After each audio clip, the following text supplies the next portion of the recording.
The Immortal Journey, the tale of Han Li and Ling, 1991 review. Welcome, fellow Taoists, to 1991 review. Today, we delve into an epic tale from the realm of mortal cultivation, Pham Nhan Tu Tien, where immortal Ling, a peerless beauty who not only captivated the mortal world, but also shook the very celestial realm, used her supreme cunning to ensnare the heart of Han Li, an immortal notorious for his ruthlessness and unwavering resolve. The unforgettable love saga of Han Li and immortal Ling. Among the countless women who cross Han Li's path toward immortality, Ling is hailed as the #1 beauty in the entire mortal cultivation world. She possessed not only a world-toppling, city-shattering charm that rendered all things dull and lifeless, but also a profoundly clever and calculating mind. Her mastery of the waving the stick to trap the bird technique, a strategy of feigning disinterest to strengthen attachment, had reached the pinnacle of perfection. Even Han Li, often labeled by mortals as cold and heartless, was ultimately bewitched by her, compelled to break his cultivation precepts and relentlessly pursue her all the way to the celestial realm. It was all for Ling that Han Li once directly confronted old demon, Hu Qinglei of the soul transformation stage, sparing neither his spiritual power nor his magical treasures. Ultimately, his sincere devotion and iron will move her heart, and the two shared a moment of intimate harmony, Swan Fong Moti Du, emotional and physical union. From that day forward, Ling's status as Han Li's second wife was formally established, making her an indispensable Tao companion on his immortal journey. Storm in the demonic palace. The fierce contest of beauty. This remarkable destiny began with an event that seemed ordinary but concealed a turbulent undercurrent. At that time, Han Li, accompanied by his respected friend Hung Chi Lu, a formidable cultivator, attended the concubine-taking ceremony, Lunapdeep, hosted by Hu Qinglei. After some small talk, Hu Qinglei summoned his 3 new concubines to meet everyone. Immediately, every gaze in the great hall was drawn to them, and a stream of admiration filled the air, for all 3 were breathtakingly beautiful female cultivators. Han Li had initially maintained a calm expression, his face as placid as a lake. But the moment he saw a woman in white step in, his countenance instantly changed, turning grim and serious, stirring an uncontrollable surge within his heart. Just then, Hu Qinglei called the name of the woman in white, who was none other than Ling, and bid her step forward to pour wine for the fellow Taoists. Ling's eyes swept over the crowd, finally resting upon Han Li. A flash of unconcealed emotion briefly crossed her face, a spark of true feeling. This scene did not escape Hu Qinglei's notice. The great hall suddenly fell silent, and many cultivators revealed strange looks. Hu Qinglei immediately and directly asked Ling if she knew Han Li. After she confirmed it, as Ling poured wine for Han Li, he discovered a restriction spell, Kam Che, had been placed within her body. Han Li immediately pressed her. Was this restriction spell used to force you to become Hu Qinglei's concubine? If you are unwilling, I will surely intervene and help. His adamant words, filled with the spirit of a chivalrous protector, resonated powerfully. Before Ling could answer, Hu Qinglei spoke in a cold voice.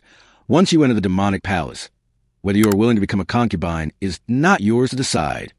Ling then confessed that she had inadvertently revealed her true appearance earlier, which led to her being captured and brought to the mountain by several heavenly demon sect elders acting in concert. Since then, she no longer possessed self-control, lost her freedom. Upon hearing Ling's confirmation, Han Li frankly declared his willingness to pay any price to gain her freedom. As soon as these words were uttered, Hu Qinglei immediately scoffed mockingly, believing that Han Li, being only at the nascent soul stage, was not qualified to bargain with a soul transformation stage old demon. But immediately after, Han Li presented his trump card, the immortal slaying pearl, Diet Tin Chao, a treasure capable of threatening immortals. The 3 words instantly darkened Hu Qinglei's face. The mockery vanished, replaced by deep apprehension. Finally, out of respect for Hung Chi Lu and Old Freak Fong, other high-ranking powerhouses, he proactively offered Han Li a way out, a chance to withdraw his words, advising him to retract his statement. However, Han Li calmly countered, "You should consider this carefully, for we truly clash. Hu Qinglei may not necessarily hold the advantage." This was a vow and a warning from a cultivator with unfathomable hidden strength. Hu Qinglei, a renowned soul transformation lightning cultivator, was infuriated that a nascent soul cultivator dared to disrespect him, but he still offered one final choice. If Han Li truly wants Ling, then exchange 2 heavenly reaching spirit treasures, Thong Tien Lin Bao, the rarest treasures in the mortal world, for her. Faced with this outrageous demand, Han Li naturally could not agree. Hu Qinglei then proceeded to demand the immortal slaying pearl, but Han Li firmly refused. Finally, Han Li counter-questioned, "How much lifespan, Dong Guin, does Hu Qinglei have left?" Then he offered to help him extend it by 400 or 500 years. Would that be a satisfactory exchange? Hu Qinglei immediately understood. Han Li was referring to the reverting yang water, Hoi Jun Tui, an elixir for extending life.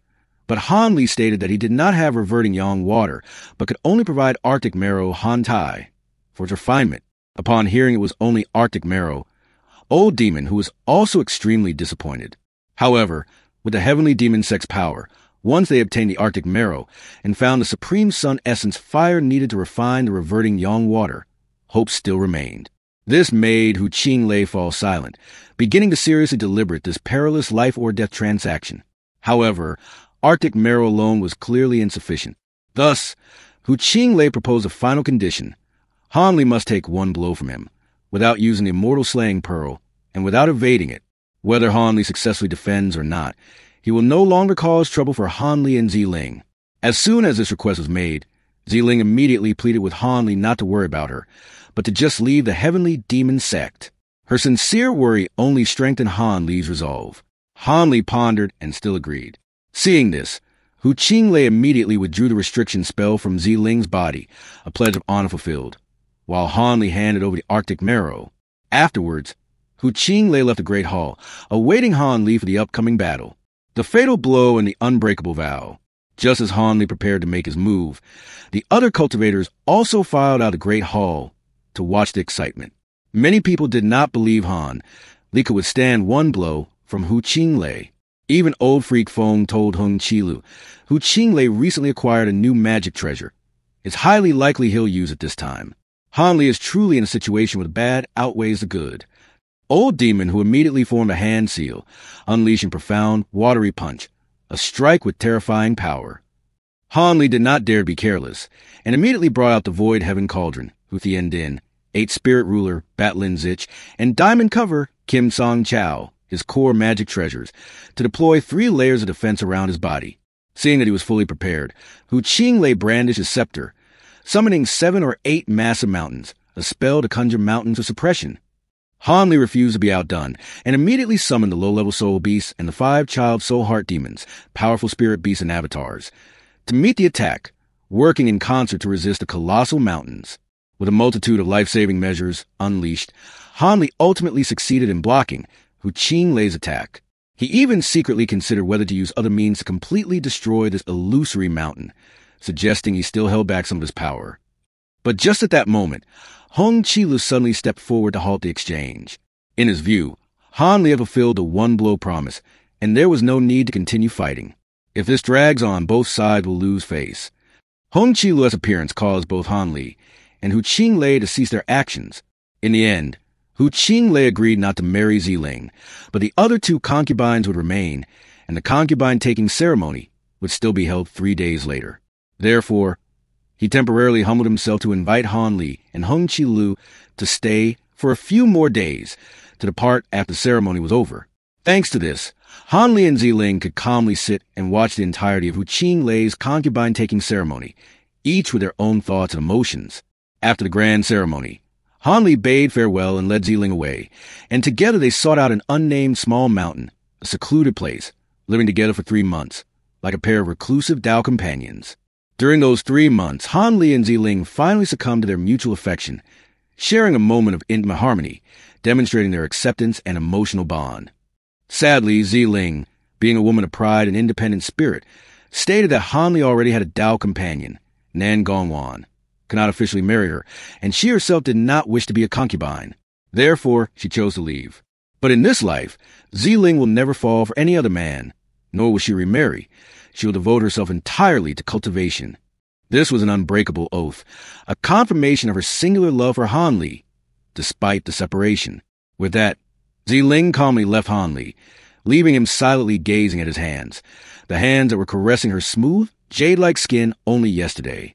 The lingering burning sensation enchanted him deeply, a sweet, painful scar etched into the mind of this cold immortal. This romance was a kind of inner demon, Tama, a mental obstacle, Difficult to dispel, serving as both motivation and the ultimate cause for his millennia-long pursuit. What do you think of Ling's decision to leave? Was it an act of pride or ultimate love? Please leave your personal opinion in the comments below. 1991 Review says goodbye and see you in the next video. Subscribe to the channel to get the newest videos as soon as possible.